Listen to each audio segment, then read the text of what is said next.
생각지 않았던 어려움이 닥쳐오면 믿음의 사람과 불신앙의 사람들은 서로 다르게 반응합니다.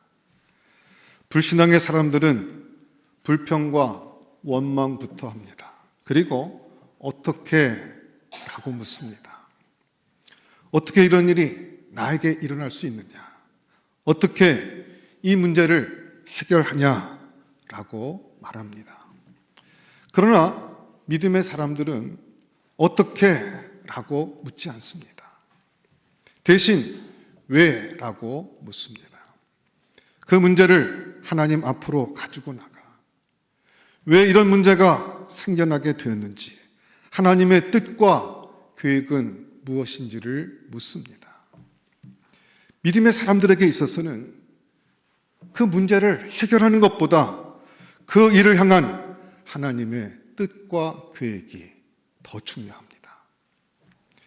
기도하다가 하나님의 뜻과 계획을 알게 되면 더 이상 그 문제로 인해 고민하거나 원망하지 않습니다.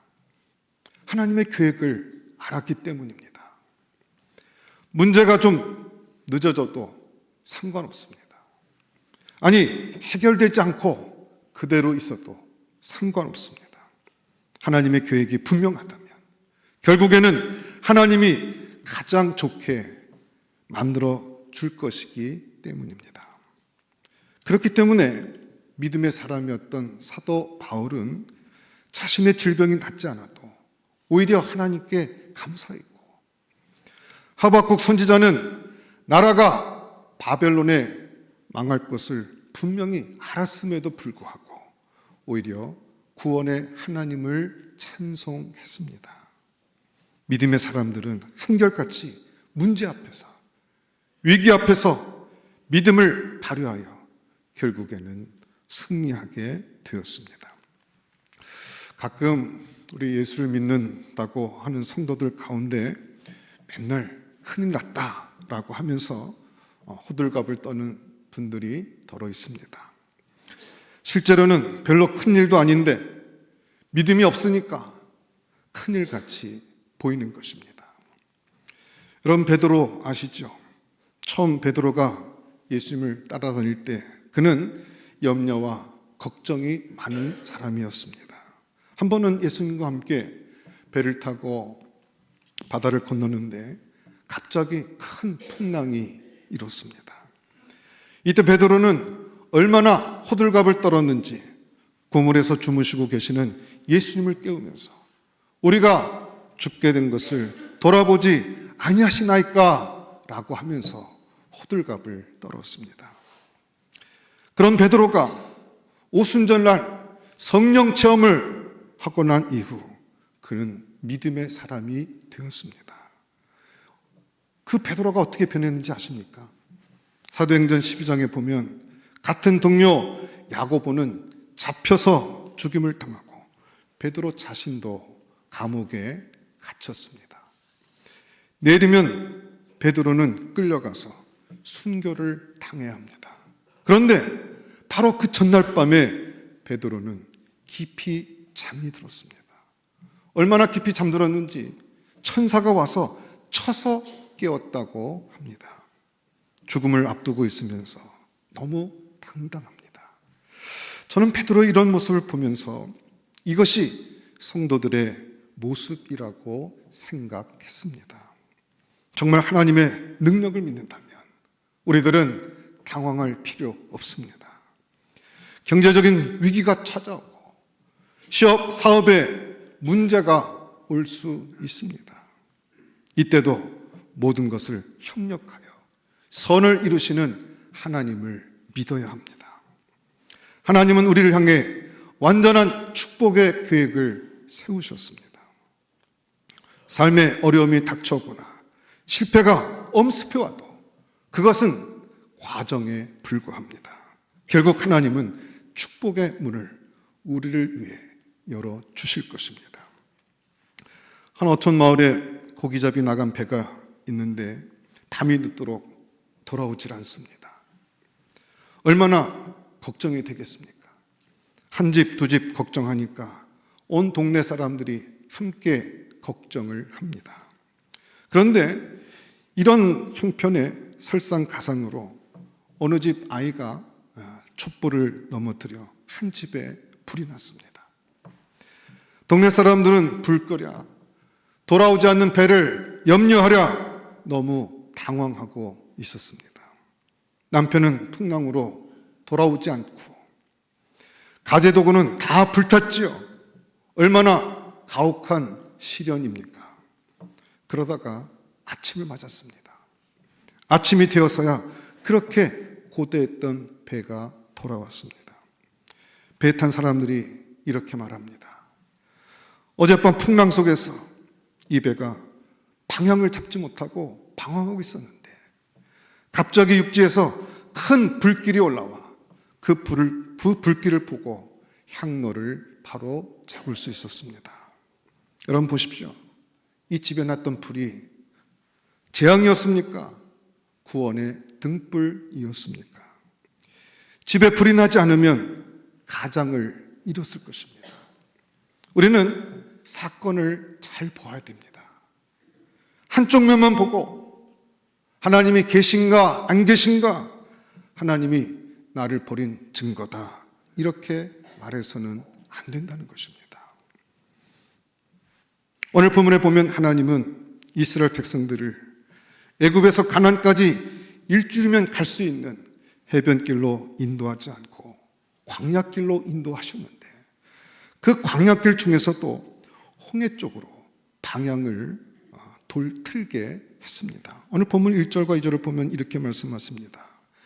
여호와께서 모세에게 말씀하여 이르시되 이스라엘 자손에게 명령하여 돌이켜 바다와 믹돌 사이에 비아히롯 앞 곧 바알스본 맞은편 바닷가에 장막을 치게 하라. 여기 보면 돌이켜라는 단어가 나옵니다. 이 말은 가던 길을 되돌아게 한 것을 말씀하고 있습니다. 애굽을 떠났으면 재빨리 해변대로든 광야길이든 가야 하는데 마치 이스라엘 백성들은 어디로 가야 할 바를 모르는 것처럼 되돌아왔습니다.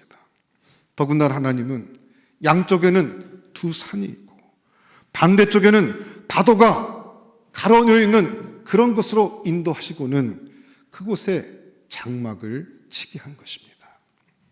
백성들이 진을 친 곳은 홍해와 믹돌 사이였습니다. 여기 나오는 이 믹돌이라는 지역은 애굽 동쪽 끝에 마지막 국경선 부분이라고 할 수가 있습니다. 국경선을 표시하는 높은 망대 아래 앞에 홍해가 있었습니다. 그리고 양쪽에는 비아히롯과 바알스본이라는 산이 있었습니다. 여러분 한번 생각해 보십시오.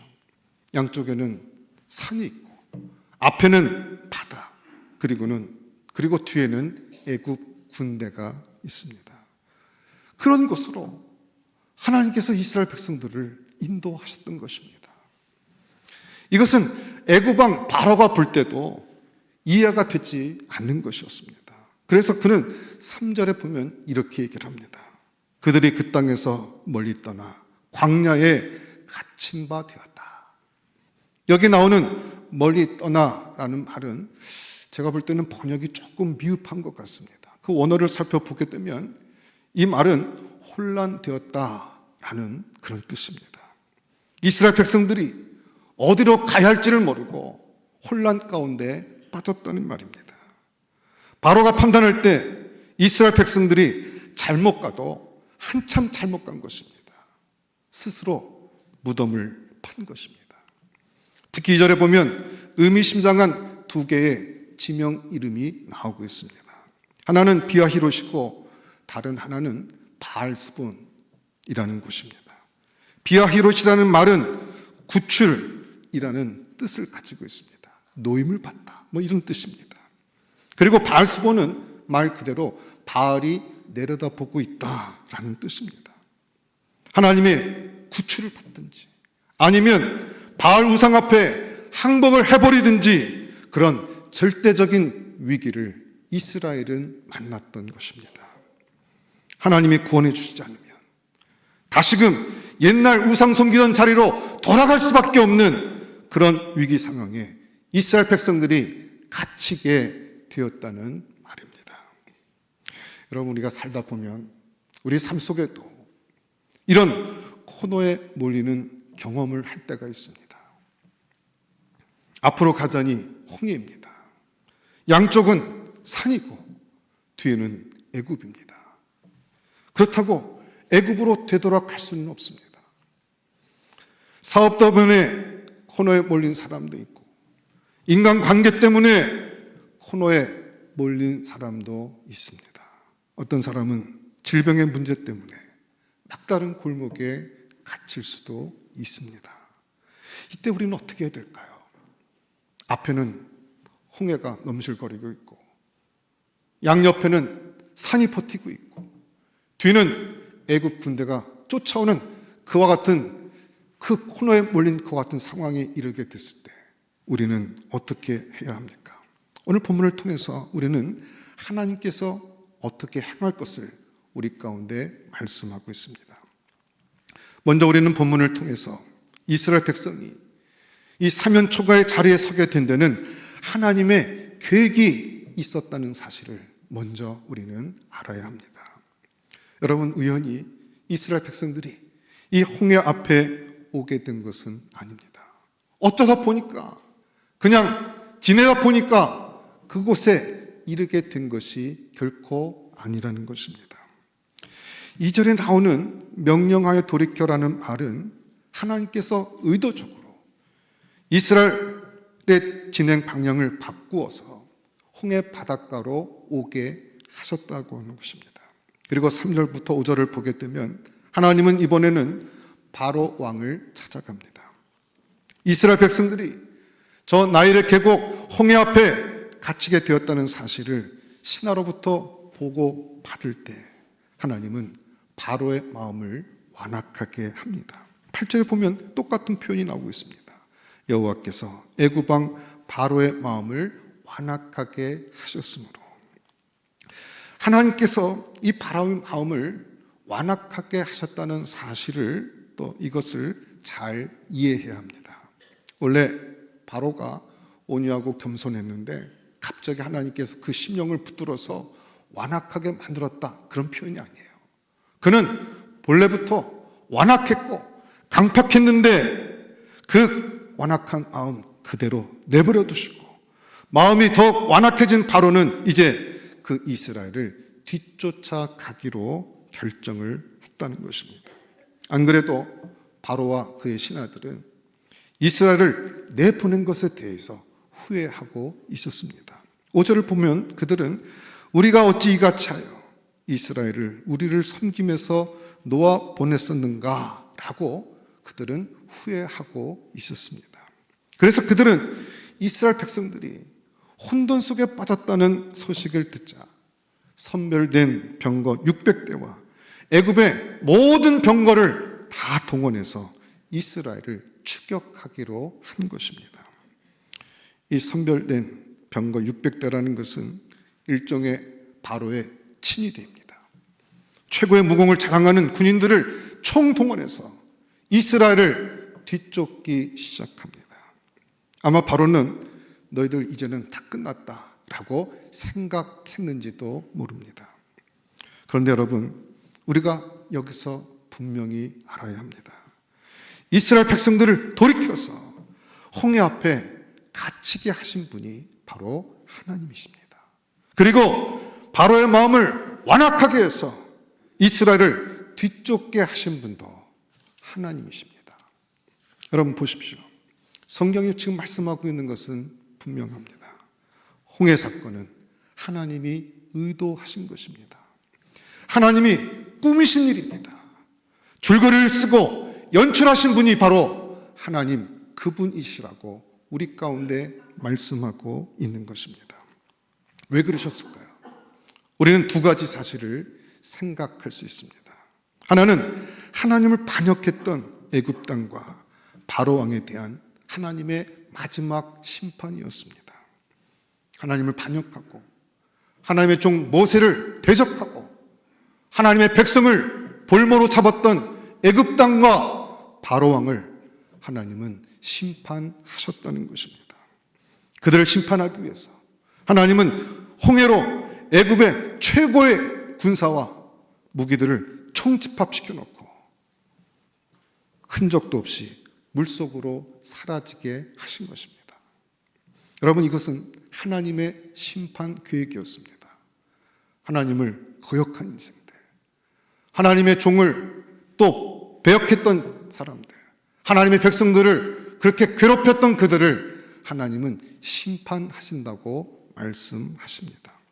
두 번째는 하나님이 누구신지를 알리시기 위한 계획입니다. 여기 4절에 보면 내가 그와 그의 온 군대로 말미암아 영광을 얻어 애굽 사람들이 나를 여호와인 줄 알게 하리라 라고 말씀하고 있습니다. 여기 나오는 영광을 얻어라는 말과 여호와인 줄 알게 하리라는 것은 중요한 하나님의 계획을 나타내고 있는 것입니다. 여러분, 그렇습니다. 하나님은 이스라엘 백성들을 사면초가 같은 최악의 상황에 몰아놓고는 오히려 최선의 상황을 맛보게 하셨습니다. 여러분 인생 가운데 어려운 일 때문에 어려운 일로 코너에 몰렸다고 생각하십니까? 아닙니다. 하나님은 더 큰 은혜, 더 큰 능력을 체험하기 위해 홍해 앞으로 이스라엘 백성들을 이끌어 가셨다는 것입니다. 여러분, 우리 인생에는 우연이라는 게 없어요.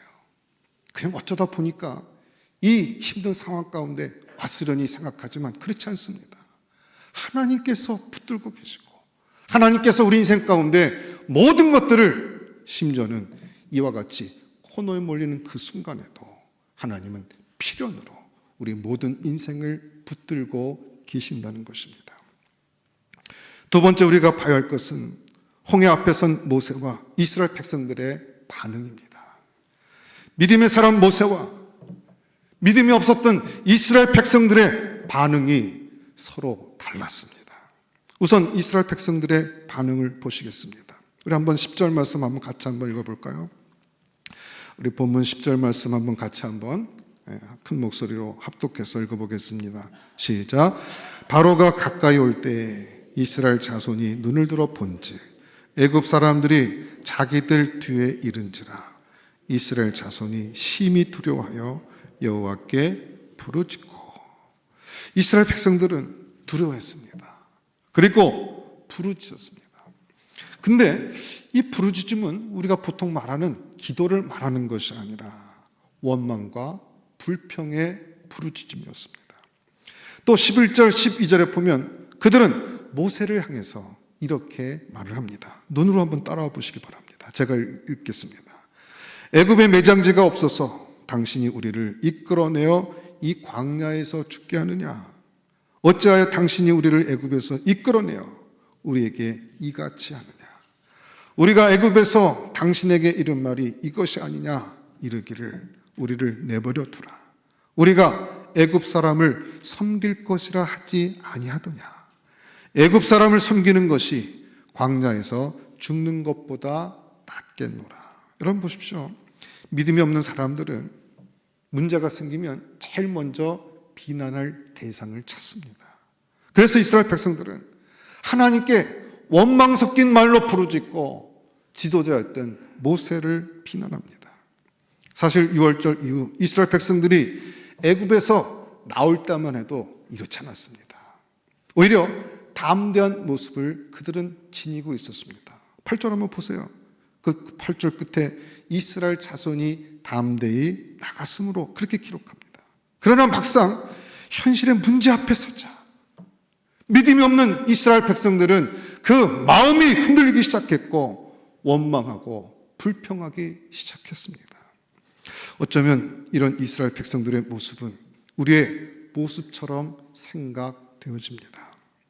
구원받은 하나님의 자녀들인 저와 여러분들이 얼마나 많은 순간 절망과 좌절에 빠졌습니까? 남에게 화를 낼 수 없는 때는 자기 자신에 대해서 얼마나 심한 말들을 쏟아 놓았습니까? 지금 이스라엘 백성들은 차라리 구원받지 않았으면 좋을 뻔했다고 말하고 있습니다. 나는 구원받고 싶지 않았다는 것입니다. 이럴 때는 정말 그 지각 없는 짐승 같아요. 할 수 있는 말이 있고 할 수 없는 말을 구별할 수 있어야 되는데, 때로는 힘들고 어려운 상황이 닥치게 될 때 입에 담지 말아야 될 그런 말들도 서슴없이 하고 있는 것을 보게 됩니다. 그렇다면 왜 이들은 두려움과 원망 가운데 빠지게 되었습니까? 그 원인이 무엇입니까? 10절에 자세히 보면 이스라엘 백성들이 이렇게 두려워하고 원망에 빠진 이유를 발견할 수 있습니다. 그것은 바로 이 이스라엘 백성들의 눈에는 하나님은 보이지 아니하고 하나님의 계획은 보이지 아니하고 그들을 추격하고 있는 바로의 군대만 보였다는 것입니다. 이게 문제입니다. 물론 삶의 현실에서 일어난 어려운 문제들을 우리가 어떻게 안 볼 수가 있겠습니까? 그러나 우리의 시선이 거기에 머물러 있었으면 안 됩니다. 견디기 어려운 상황과 환경임에도 불구하고 그 환경을 뛰어넘어 우리의 삶을 주관하시고 인도하시는 하나님을 볼 수 있어야 합니다. 우리가 잘 아는 말씀 가운데 열왕기하 6장에 보면 이런 이야기가 소개되고 있습니다. 아람나라 왕이 북이스라엘을 치려고 계획을 세우고 군대를 보냅니다. 그런데 이상한 것은 이 아람나라 군대가 가면 그곳은 이미 이스라엘 군인이 그곳을 방비해서 이 아람나라 군대를 꺾어 버리는 것이었습니다. 아람나라 왕이 고민하면서 그 신하들을 불러 누가 이스라엘과 내통을 하느냐고 호통을 쳤습니다. 그러자 신하 중에 한 사람이 우리 중에 적에 첩자가 있는 것이 아니라 이스라엘에는 엘리사라는 선지자가 있는데 왕이 침실에서 하신 말씀이라도 다 알고 이스라엘 왕에게 고합니다 라고 말합니다. 그러자 아람나라 왕이 그렇다면 그 엘리사 선지자가 어디서 사는지 알아보고 잡아오라고 명령을 내립니다. 마침 엘리사는 도단이라는 성에 있었는데 아람나라 왕이 말과 병거와 많은 군대를 보내 밤에 가서 그 성을 에워싸게 합니다. 이튿날 아침에 이 엘리사를 섬기는 사원이 아람나라 군대를 보고서는 혼비백산하여 엘리사 선지자를 찾아와서는 이렇게 말합니다. 아, 내 주여, 우리가 어찌하리까? 그때 엘리사 선지자는 그 사원을 보고 두려워하지 말라. 우리와 함께한 자가 그들과 함께한 자보다 많으니라 라고 말합니다. 그러면서 이렇게 기도합니다. 여호와의 원하건대 그의 눈을 열어서 보게 하옵소서. 그 순간 하나님은 그 사원의 눈을 열어주셨습니다. 눈이 열린 사원이 보니까 불말과 불병거가 산에 가득하여 엘리사 선지자를 둘러서 있는 것을 보았습니다. 그 속에 있던 두려움이 사라지고 담대해졌습니다. 물론 이 사건은 계속되어서 결국에는 아람나라 군대의 눈은 멀게 하고 다 사로잡습니다. 그런데 오늘 저는 바로 이것을 보기를 원합니다. 사원의 눈이 열려서 하늘에 불말과 불병거를 보았다는 것입니다. 여러분, 믿음이 무엇입니까? 믿음을 무엇이라고 정의할 수 있겠습니까? 믿음은 눈을 뜨는 것입니다. 믿음이 없을 때는 애굽 군대만 보였습니다. 하나님의 계획도 안 보이고 하나님 능력도 생각이 나지 않고 애굽 군인, 즉 삶의 문제만 보기 때문에 두려워할 수밖에 없는 것입니다. 이러다가 망하는 거 아니야. 그러므로 가장 큰 문제는 하나님을 보지 못하는 것입니다. 잘 보이지 않지만 전능하신 하나님에 대한 시선을 갖는 것이 가장 중요한 것입니다. 여러분, 모세를 보십시오. 그는 홍해 앞에 서서 그가 하나님께로 가졌던 그 믿음을 드러냅니다. 모세는 홍해가 가로막혀 있다든지 애국군이 추격하는 것을 보고 두려워하는 것이 아니라 오히려 담대한 마음을 갖고 그가 하나님께로 향했던 그의 믿음을 드러냅니다. 13절에 보면 모세는 이렇게 말합니다. 너희는 두려워하지 말고 가만히 서서 여호와께서 오늘 너희를 위하여 행하시는 구원을 보라. 모세는 지금 보라고 말씀하고 있습니다. 하나님께서 행하시는 구원을 보라는 것입니다. 믿음이 없는 이스라엘 백성들은 자신들을 추격하는 애굽 군대가 보였고 홍해를 보았지만 모세는 그런 문제를 본 것이 아니라 하나님을 보았습니다. 그래서 하나님의 구원을 보라고 말하고 있는 것입니다. 여러분, 그렇습니다. 성경에 보면 하나님께서는 언제나 믿음을 따라서 역사하셨습니다. 믿음을 발휘하는 현장에 하나님께서 그 믿음 따라 역사하셨습니다. 혹시 문제가 생겼습니까? 그렇다면 여러분들의 믿음을 드러낼 기회입니다. 문제가 생겼다고 하면, 내가 어쩔 수 없는 그와 같은 문제에 봉착했다고 하면, 홍해 앞에 선 것과 같은 어려움이 닥쳐왔다면 그때는 바로 우리들이 하나님께로 향한 그 믿음을 발휘할 때인 것입니다. 그때가 바로 우리가 가지고 있는 믿음을 보일 때입니다. 그런 믿음은 교회 안에서 보여주는 것이 아닙니다. 교회 안에서는 누구나 다 믿음의 사람입니다.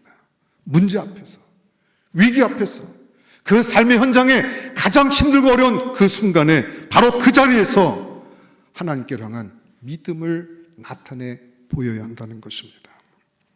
왜 우리에겐 기적이 없습니까? 믿음을 활용하지 않기 때문입니다. 언제 우리가 망해도 좋다, 한번 순종해 보자 하고 결단해 본 적이 있습니까? 아예 손해볼 것을 각오하고 하나님께 들어보자 라고 결단했던 적이 있습니까? 우리는 제대로 한번 믿음으로 결단하고 순종해 보지도 않고 늘 우리는 하나님, 나는 아직 준비되지 않았습니다 라고 말하곤 합니다. 혹시 여러분들은 믿음을 활용할 기회를 외면하고 있지는 않습니까? 지금 어려운 때가 우리의 믿음을 활용하지 않는다면 언제 그 믿음을 활용해 볼 수 있겠습니까? 하나님은 우리의 믿음을 보셔요. 그 홍해 끝까지 우리를 인도하셔서 너희가 신뢰하고 너희가 진짜 믿고 있는 것이 무엇인지를 우리에게 확인해 보고 있는 것입니다. 세 번째로 우리는 하나님께서 어떻게 홍해 앞에 저 어려운 문제 앞에 당황하던 이스라엘 백성들을 구원해 내셨는지를 볼 수 있습니다. 여러분, 하나님은 어떻게 이 문제를 풀어 나가셨습니까? 이상하게도 하나님은 이스라엘 백성들에게 가만히 있으라고 말씀하십니다. 그리고 하나님의 구원을 보라고 하셨습니다. 이 말은 홍해 앞에서 너희들이 할 일이 없다는 것입니다. 홍해 앞에 섰을 때 여러분, 이스라엘 백성들이 할 수 있는 일은 무엇이었을까요? 뻔합니다. 배를 만들어서 바다를 건너자. 최후의 한 사람까지 싸우다가 죽자. 아니면 우리 빨리 같이 항복하자. 뭐 등등 있었을 것입니다. 그런데 이와 같은 방법을 통해서는 앞에 있는 홍해와 뒤에서 추격하는 그 애굽의 군대를 이길 수가 없습니다. 하나님은 우리들의 한계를 너무나 잘 아십니다. 그러니까 설치지 말라는 것입니다. 가만히 있으라고 하셨습니다. 다른 방법이 없습니다. 이때는 하나님이 역사하셔야만 합니다. 여러분 보십시오. 하나님은 어떻게 하셨습니까? 아예 홍해를 갈라버리셨습니다. 그건 어떤 누구도 상상하지 못했던 방법입니다. 누가 이 방법을 상상할 수 있겠습니까? 바다를 가르는 것을 누가 그 방법을 생각인들 했겠습니까? 하나님께서 큰 동풍으로 밤새도록 바닷물을 물러가게 하셨습니다. 그러자 물이 갈라져서 바다가 마른 땅이 되었습니다. 이스라엘 백성들은 그 바닷길을 건너서 홍해를 건너게 되었습니다. 여러분 그렇습니다. 하나님께 대한 진정한 믿음은 내가 갖고 있는 수단과 방법을 내려놓는 거예요. 내가 주장하고 내가 알고 있는 그 답을 내려놓고 하나님께서 친히 행하실 수 있도록, 하나님이 일하실 수 있도록 내 방법을 포기하고 내려놓는 것이 믿음인 것입니다. 내가 몸부림치는 것을 멈춰야 합니다. 그래야 하나님이 역사하실 수 있습니다.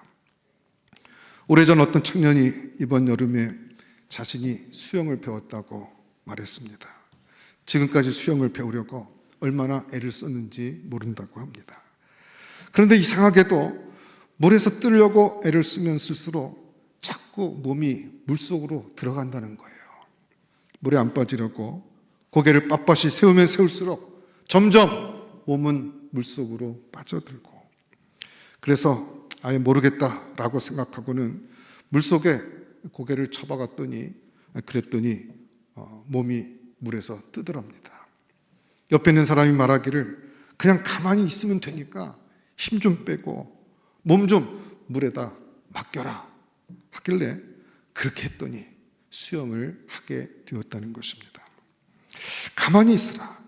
하나님이 우리에게 주시는 가장 좋은 방법입니다. 믿고 하나님께 맡기고 그냥 가만히 있는 것이 주님께서 우리에게 말씀하신 방법입니다. 그렇지만 애쓰고 몸부림치던 내 손에 수고를 놓는 거, 여러분 그거 결코 쉽지 않습니다. 그래도 뭔가 노력해야 될 것이라고 생각합니다. 그러나 그렇지 않습니다. 제가 생각하기에 그리스도인들이 제일 경계해야 될 속담이 있습니다. 지성이면 감천이다. 혹은 하늘은 스스로 돕는 자를 돕는다라는 것입니다. 우리는 우리도 모르게 이와 같은 말에 익숙해 있습니다. 내가 정성을 다하고 최선을 다하면 여러분 하나님이 감동하실까요? 아닙니다. 때때로 우리는 그것을 통해서 문제가 더 많이 꼬이게 되는 것을 보게 됩니다. 가만히 있어야 합니다. 하나님께서 역사하시는 것을 바라보라고 말씀하고 있습니다. 어떤 사람들은 하나님께 기도하는데 자기가 그 기도에 답을 가지고 기도합니다. 하나님, 이렇게 하시면 됩니다. 아니면 하나님, 이렇게 해주셔야 됩니다.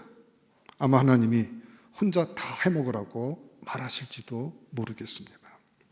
예레미야가 3장 26절을 보십시오. 사람이 여호와의 구원을 바라고 잠잠히 기다림이 좋도다. 여러분 그렇습니다. 하나님이 역사하시기 전에 내가 하던 노력을 멈추는 것이 하나님의 은혜의 시작입니다.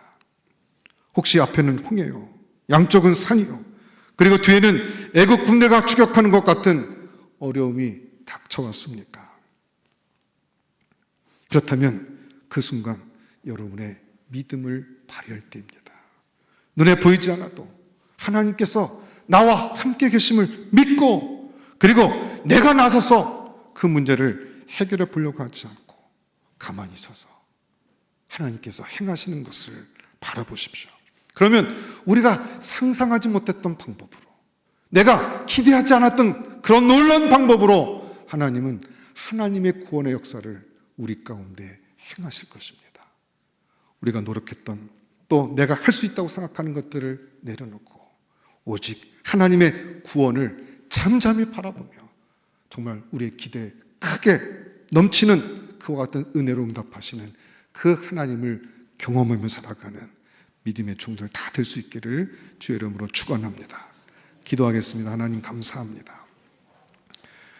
때때로 앞에는 홍해와 같고 또 양옆에는 산들로 가로막혀 있고 애국 군대가 쫓아오는 것 같은, 참 절대절명의 그와 같은 힘들고 어려운 순간에도 하나님께서 홍해길을 여셔서 마른 땅처럼 걸어가게 하신 이 놀라운 하나님의 구원의 역사를 기대하고 그 하나님을 바라고 그 하나님의 역사하심을 누리며 자랑하며 살아갈 수 있는 믿음의 종들이 다 될 수 있도록 은혜 허락하여 주시옵소서.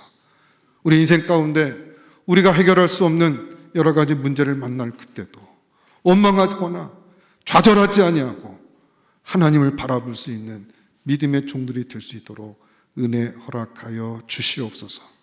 모든 것 감사하고 예수님 이름으로 기도드렸사옵나이다. 아멘.